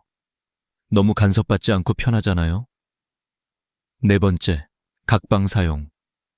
저는 오랫동안 혼자 잤기 때문에 누군가와 같은 침대를 사용하는 게 불편해요. 서로의 잠을 지켜주는 게 더 따뜻한 관계라고 생각해요. 그녀는 모든 조건을 말한 뒤 마지막으로 이렇게 덧붙였습니다. 대신 집안일과 명절 준비는 제가 다 할게요. 식탁에서 일어나지 못할 만큼 맛있는 음식 해드릴게요. 저는 시들지 않는 꽃이에요. 저를 잘 돌보면 평생 함께 피어 있을 수 있어요. 그 말은 아름답게 들릴 수도 있었지만 그 순간 강동현 씨의 가슴 속에는 이상한 서늘함이 피어올랐습니다. 그의 마음은 조용히 말하고 있었습니다. 이 관계는 둘의 손을 맞잡는 것이 아니라 한 사람이 다른 사람 위에 서게 되는 구조일지도 모른다. 사랑은 서로의 빈자리를 채워주는 것이지 한 사람의 세계에 다른 사람을 끼워 맞추는 것이 아닙니다. 그는 그녀를 이해하려고 했습니다. 아마 그녀도 상처가 많았을 것이고 그래서 스스로를 지키는 방식으로 이렇게 조건을 만들어냈을 것입니다. 하지만 그럼에도 불구하고 그의 마음은 그 조건들을 받아들이기엔 너무 무겁고 불편했습니다. 조금의 침묵이 흘렀고 결국 그는 천천히 자리에서 일어나 말했습니다. 죄송합니다만 저는 이 관계를 이어갈 수 없을 것 같습니다. 그녀는 아무 말도 하지 않았습니다. 단지 조용히 시선을 떨어뜨렸습니다. 강동현 씨는 천천히 공원을 걸어 나왔습니다. 바람이 불었지만 이번엔 추위가 아니라 묘한 해방감이 느껴졌습니다. 사람은 나이가 들어도 마음은 여전히 선택할 수 있습니다. 그리고 그 선택에는 존엄이 담겨 있습니다. 공원을 벗어나 집으로 돌아가는 길, 강동현 씨의 발걸음은 천천히 흘렀습니다. 마음이 무겁기도 하고 이상하게도 가벼운 듯한 묘한 감정이 동시에 밀려왔습니다. 한편으로는 아쉬움이 남았고 또 한편으로는 잘한 선택이라는 확신이 있었습니다. 그는 스스로에게 물었습니다. 내가 지금 바라는 관계는 무엇일까? 누군가 곁에 있어주는 것 그 자체인가? 아니면 서로가 서로를 진심으로 존중하는 동반자인가? 그 질문은 그가 지금까지 살아온 날들과 앞으로 살아갈 날들을 다시 바라보게 만들었습니다. 집으로 돌아오자 익숙한 조용함이 그를 맞았습니다. 거실의 시계 초침 소리, 창문 밖에서 들리는 바람과 차 소리, 그리고 어디에도 없는 누군가의 숨결. 그 고요함이 갑자기 날카롭게 다가왔습니다. 그는 소파에 앉아 천천히 한숨을 내쉬었습니다. 이 조용함은 평온일까? 아니면 고독일까? 노년의 삶에서 이 두 가지는 종종 구분하기 어렵습니다. 때로는 편안함이 외로움과 같은 얼굴을 하고 다가오고, 때로는 외로움이 평온처럼 둔갑해 앉아있기도 합니다.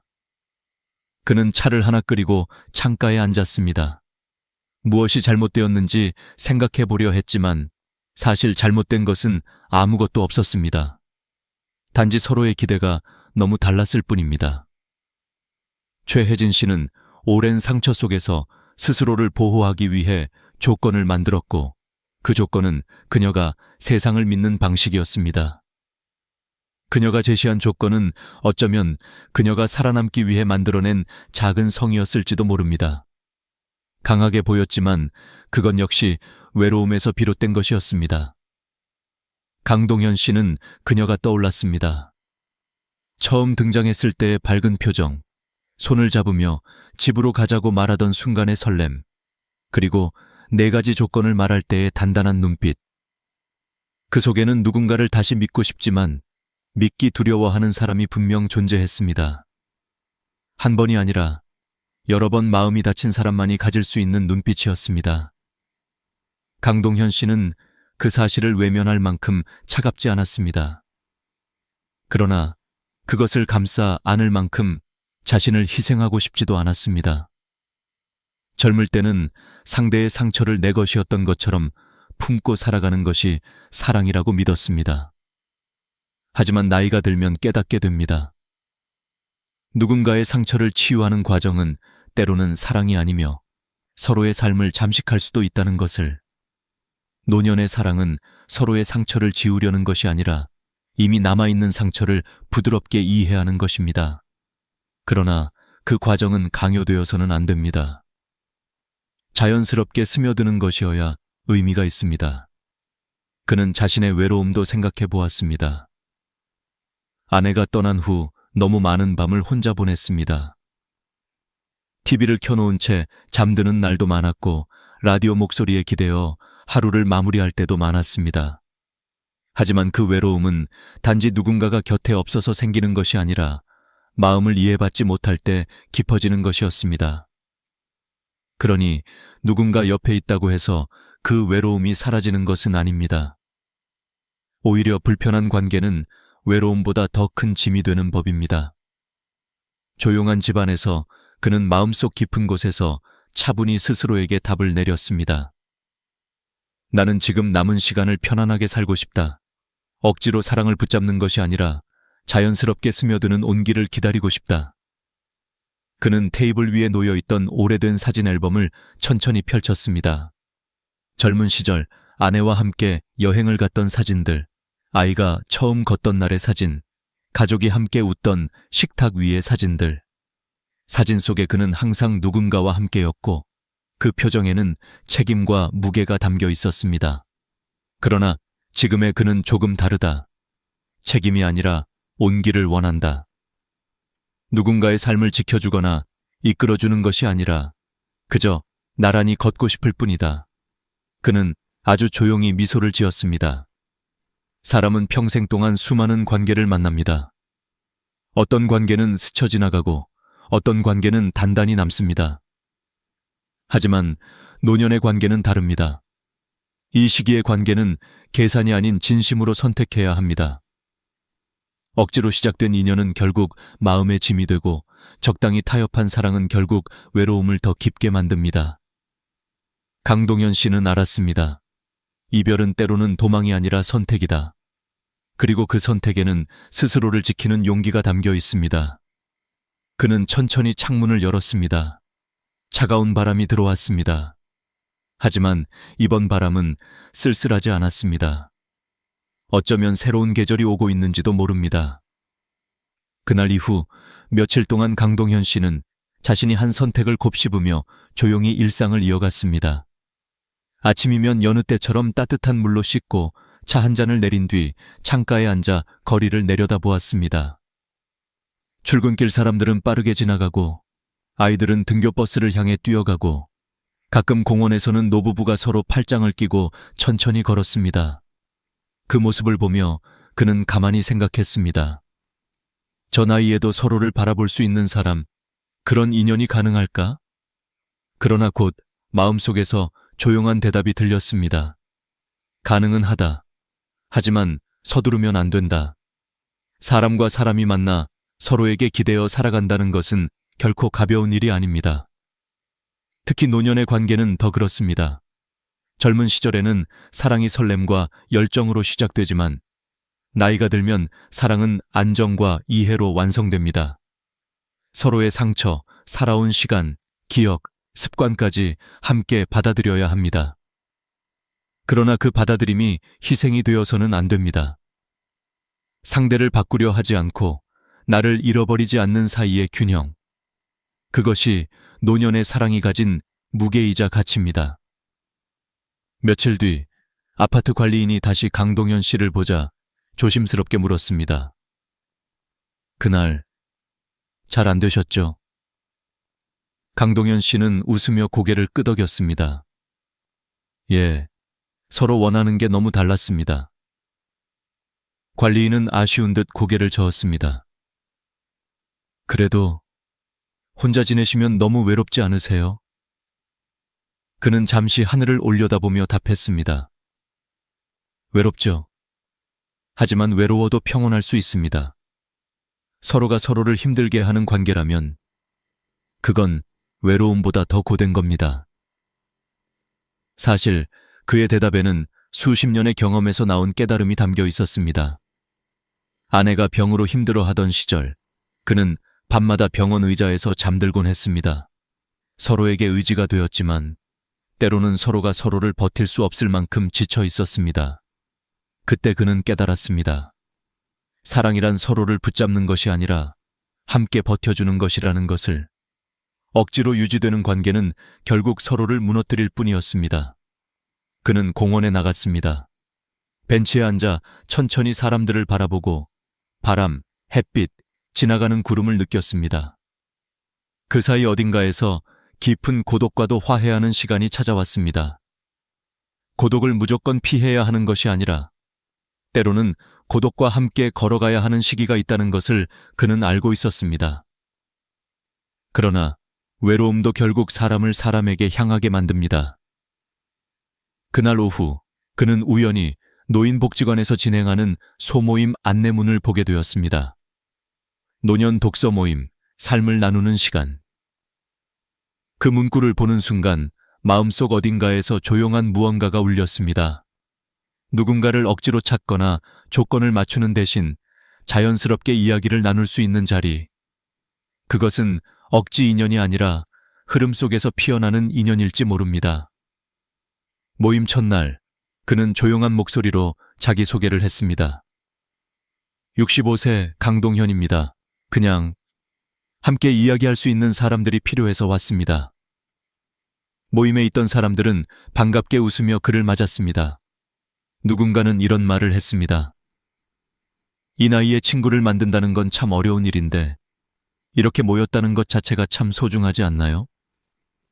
그 말에 강동현 씨는 마음이 순간 따뜻해지는 것을 느꼈습니다. 그날 모임에서 그들은 책 한 권을 중심으로 각자의 삶을 나누었습니다. 누군가는 배우자를 잃은 외로움을 이야기했고, 누군가는 자식들과 멀어진 거리를 고민했고, 누군가는 건강 때문에 생긴 불안과 두려움을 이야기했습니다. 그 이야기를 듣는 동안 강동현 씨는 깨달았습니다. 우리는 다 다르지만 동시에 참 닮아 있구나. 집으로 돌아오는 길, 마음이 이상하게 가벼웠습니다. 누군가와 이야기했다고 해서 외로움이 완전히 사라지는 것은 아닙니다. 하지만 외로움이 덜 무겁게 느껴질 수는 있습니다. 밤에 침대에 누워 천장을 바라보며 그는 조용히 자신에게 속삭였습니다. 나는 지금 괜찮은 길을 걷고 있다. 누군가를 놓쳤다고 해서 끝난 게 아니다. 인연은 억지로 만드는 것이 아니라 스스로 다가오는 것이다. 그는 오늘도 혼자였지만 오늘의 혼자는 며칠 전의 혼자와 달랐습니다. 오늘의 혼자는 고독 속에서도 여전히 따뜻함을 느낄 수 있는 혼자였습니다. 그것은 고요하고 단단하고 평화로운 혼자였습니다. 시간이 조금 더 흐르자 강동현 씨의 일상 속에는 작은 변화들이 하나둘 생겨났습니다. 그 변화는 거창하지 않았습니다. 누군가 갑자기 찾아와 그의 빈자리를 채워준 것도 아니었고, 그의 인생에 극적인 전환점이 생긴 것도 아니었습니다. 그저 매주 한 번 참석하는 독서 모임, 동네 공원에서 마주치는 익숙한 얼굴, 편의점 앞 의자에 앉아 천천히 커피를 마시는 느린 시간. 하지만 바로 그런 사소한 순간들이 그의 하루 속에 온기를 더해주고 있었습니다. 독서 모임에서 만난 사람들 역시 사정은 비슷했습니다. 70대, 60대 혹은 80대. 누군가는 자녀가 외국에 있어 명절에도 집이 조용하다 했고, 누군가는 병으로 배우자를 먼저 떠나보낸 뒤 긴 침묵 속에서 겨우 숨을 이어가고 있었다고 했습니다.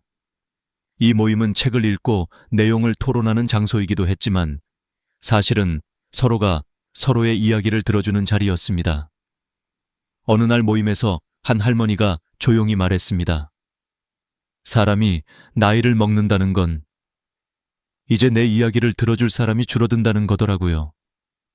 그 말에 방 안 공기가 한순간 멈춰 있었습니다. 그리고 모두가 고개를 천천히 끄덕였습니다. 그 말은 슬프지만 진실이었습니다. 나이가 들수록 주변 사람들은 하나둘 사라집니다. 친구는 병으로 먼저 떠나고, 자식들은 저마다의 삶에 바쁘고, 동네 사람들마저 점점 바뀌어갑니다. 남는 건 생각, 기억, 그리고 고독. 하지만 그 고독을 함께 견딜 누군가가 곁에 있다면 그 고독은 더 이상 삶을 짓누르는 짐이 되지 않습니다. 그것은 함께 나눌 수 있는 무게가 되고 서로를 잔잔히 지탱해주는 힘이 됩니다. 그날 모임이 끝난 뒤 강동현 씨는 집에 돌아오며 생각했습니다. 동반자란 생활을 대신해주는 사람도 아니고, 내 돈을 관리해주는 사람도 아니고, 내 삶을 통제하려 드는 사람은 더욱 아니지. 동반자는 그저 옆에 앉아 같은 하늘을 바라볼 수 있는 사람이면 충분한 것이다. 그는 예전에 소개팅 자리에서 도망치듯 일어난 자신을 떠올렸습니다.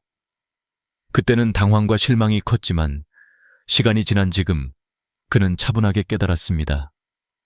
그 여성이 요구한 조건들은 단순한 욕심이 아니라 그녀가 살아온 삶의 상처로부터 만들어진 방어막이었다는 것. 그녀 또한 2번 다시 이용당하고 싶지 않았고, 2번 다시 버려지고 싶지 않았고, 2번 다시 혼자 울고 싶지 않았던 것이다. 그녀의 요구는 지나치고 무겁고 현실적이지 않았지만 그 속에는 나는 불안합니다. 나는 아픕니다. 나는 또 다치고 싶지 않습니다. 라는 소리가 숨어 있었다는 것을 이제서야 이해할 수 있었다. 그러나 이해와 수용은 다른 문제입니다. 상대의 상처를 이해한다 해서 그 상처를 대신 안아야 하는 것은 아닙니다. 나의 삶 또한 지켜야 하기 때문입니다. 그는 조용히 속삭였습니다. 우리는 모두 상처받아 살아왔다. 하지만 상처가 조건이 되어선 안 된다. 며칠 뒤 독서 모임에서 한 할아버지가 말했습니다. 젊을 땐 사랑이 감정으로 시작했지만 나이 들어 찾는 사랑은 평온을 주는 사람입니다. 강동현 씨는 그 말을 깊게 마음에 새겼습니다. 평온. 이 단어는 그가 오래전부터 잃어버리고 찾고 있던 감정이었습니다. 그는 더 이상 드라마 같은 사랑을 원하지 않았습니다. 누가 그의 외로움을 완전히 없애주길 바라지도 않았습니다. 그저 서로의 침묵이 불편하지 않은 사람. 같은 밥을 먹고 같은 거리를 걷고 말이 없어도 괜찮은 사람. 그런 사람 한 명이면 충분했습니다. 그날 밤 창가에 기대어 조용히 빛나는 도시 불빛을 바라보며 그는 느꼈습니다. 마음은 여전히 외롭지만 그 외로움 위에 조용한 희망이 내려앉고 있다는 것을, 그리고 그는 처음으로 억지로 누군가를 찾지 않아도 된다는 사실이 얼마나 큰 해방인지 깨달았습니다. 외로움과 함께 살아가는 법을 알게 되면 사람을 찾는 방식도 달라집니다. 절실함이 아닌 여유 속에서 인연이 다가오게 됩니다. 그는 이제 기다릴 수 있었습니다. 급하지 않았습니다. 서두를 필요도 없었습니다. 인연은 때가 되면 조용히 문을 두드리는 법이니까요. 그렇게 시간이 흘러 어느덧 가을이 다가왔습니다. 공원에 서 있던 나무들은 서서히 잎의 색을 바꾸기 시작했고 강동현 씨의 마음도 그 계절처럼 조용하고 천천히 변해가고 있었습니다. 그는 이제 더 이상 누군가를 급하게 찾지 않았습니다. 외로움이 사라진 것은 아니었지만 그 외로움을 무서워하지 않게 되었습니다. 외로움이란 적이 아니라 오래 함께 살아온 그림자 같은 것이라는 걸 알게 되었기 때문입니다. 누군가는 외로움을 견디지 못해 아무 인연이나 붙잡고, 또 누군가는 상처를 두려워해 사람을 거부하지만 강동현 씨는 그 중간에서 조용히 자신의 감정을 인정하고 받아들일 수 있는 사람이 되어가고 있었습니다. 어느 날 독서 모임이 끝난 후 공원을 걷고 있는데 벤치에 앉아 책을 읽고 있는 한 중년 여성이 눈에 들어왔습니다. 그녀는 조용하고 단정한 인상을 풍겼고 바람에 머리카락이 살짝 흩날렸습니다. 동현 씨는 지나치려다가 잠시 멈춰 섰습니다. 예전의 그였다면 새로운 만남을 피하거나 혹은 너무 절실한 마음에 서둘러 말을 걸었을지도 모릅니다. 그러나 이번엔 달랐습니다. 그는 깊게 숨을 들이쉬고 자연스럽게 벤치 옆에 앉았습니다. 가을바람이 참 좋네요. 그녀는 책을 덮으며 천천히 미소를 지었습니다. 네, 이 계절은 조용해서 좋아요. 시끄럽게 울지도 않고 너무 화려하지도 않고요. 두 사람의 첫 대화는 아주 소박했습니다. 서로의 이름을 묻지도 않았고 나이나 경력, 연금, 가족 상황을 묻지도 않았습니다. 그저 같은 계절을 느끼는 사람으로서 잠시 머무른 것이었습니다. 이것이 바로 나이가 든 사랑의 출발선이었습니다. 조건이 아닌 호흡, 계산이 아닌 온도, 말이 많지 않아도 괜찮고 침묵이 흘러도 어색하지 않은 순간. 그녀와의 만남은 천천히 이어졌습니다. 둘은 매주 공원에서 마주쳤고 꺼내지 않아도 알 수 있는 마음이 조금씩 싹을 틔웠습니다. 어느 날 그녀가 말했습니다. 저는 누군가를 의지하지 않고 누군가를 소유하려 하지 않는 관계가 좋아요. 그냥 서로의 존재가 좋으면 되는 그런 사이. 그 말은 동현 씨의 마음 한가운데에 부드럽게 스며들었습니다. 그는 생각했습니다. 그래, 사랑은 누군가를 붙잡는 것이 아니라 서로가 서로에게 머물고 싶어 하는 거였어. 우리는 때때로 사랑을 너무 무겁게 만듭니다. 젊을 때는 감정의 불꽃을 사랑이라 믿고, 중년에는 책임과 의무를 사랑이라 착각하고, 노년에는 외로움의 빈자리를 채우려는 것을 사랑이라 여깁니다. 하지만 나이가 들수록 사랑은 결국 함께 있을 때 마음이 편안한 사람, 단 한 문장으로 정리되는 것이었습니다. 동현 씨는 더 이상 누군가에게 자신을 증명하려 하지 않았고 상대가 자신을 증명하길 바라지도 않았습니다. 서로의 나이와 상처에 대해 말하지 않아도 그저 눈빛 속에 담긴 깊은 세월만으로도 충분히 이해할 수 있었습니다. 그녀 또한 조건을 요구하지 않았습니다. 보증금도, 연금도, 사진도, 별도의 방도. 그녀는 그저 하루의 끝에 오늘 하루 어땠어요? 라고 물어줄 수 있는 사람을 원했을 뿐이었습니다. 그리고 그 또한 그랬습니다. 둘은 천천히 걸어가는 사이가 되었습니다. 손을 잡지 않아도 괜찮았고 언젠가 잡아도 괜찮았습니다. 급하지 않았습니다. 인연은 서두르지 않아도 도착하는 법이니까요. 이 이야기에서 우리가 얻을 수 있는 교훈은 단순합니다. 나이가 들어 관계를 맺는다는 것은 서로의 상처가 어디서 왔는지 이해할 수 있는 여유를 갖는 것입니다. 누군가의 요구가 지나쳐 보일 때 그 뒤에는 버려졌던 기억이 숨어 있을 수 있습니다. 그러나 그 상처를 이해하는 것과 그 상처를 대신 짊어지는 것은 전혀 다른 문제입니다. 아무리 외롭더라도 나를 잃어가며 누군가 옆에 머무를 이유는 없습니다. 진정한 동반자는 내 삶을 복잡하게 만들지 않고 내 마음을 무겁게 만들지 않고 내 고독을 부정하지도 않는 사람입니다. 그저 내 곁에서 조용히 숨을 맞춰줄 수 있는 사람. 그것이면 충분합니다.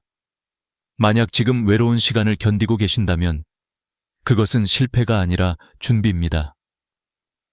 기다림 속에서 마음은 깊어지고 깊어진 마음은 비로소 좋은 사람을 알아볼 수 있게 됩니다. 천천히 가세요. 당신의 인연은 아직 떠나지 않았습니다. 그저 당신이 준비될 때 조용히 다가올 것입니다. 이 이야기가 마음에 닿았다면 끝까지 봤어요 라고 댓글로 남겨주세요. 당신의 마음을 소중히 기억하겠습니다. 그리고 좋아요, 구독, 알림 설정 잊지 마세요. 여러분의 한 번의 행동이